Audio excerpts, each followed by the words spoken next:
Para você que tem Smart TV da Samsung, sempre quando você liga, ela cai nessa tela aqui, onde tem muita informação.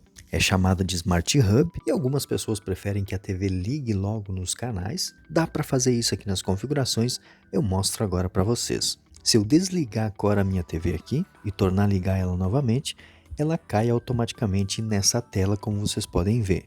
Para a gente mudar isso, você vai vir aqui em todas as configurações. Eu estou nessa interface aqui mais atualizada da Samsung, mas você precisa entrar em todas as configurações. Se a sua não for exatamente igual a essa, deve ter um caminho parecido.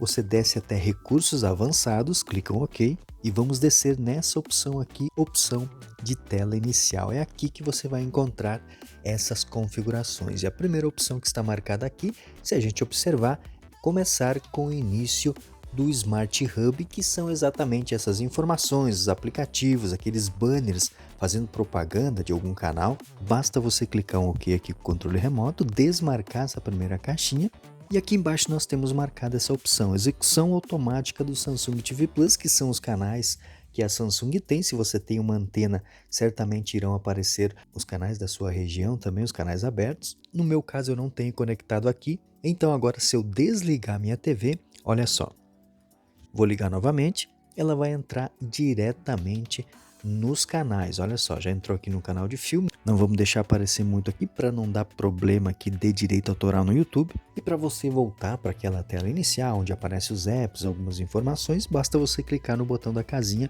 e você volta automaticamente. Portanto, para quem prefere entrar logo nos canais quando você liga a TV, basta você fazer esse passo a passo que você vai conseguir deixar que ela ligue diretamente nos canais sem aparecer todas essas informações. Isso pode ser útil para quem tem um pouco de dificuldade de mexer com sistemas de Smart TV, uma forma mais simplificada de você entrar diretamente nos canais. É isso então, se gostou da dica, deixa um like, inscreve aí no canal.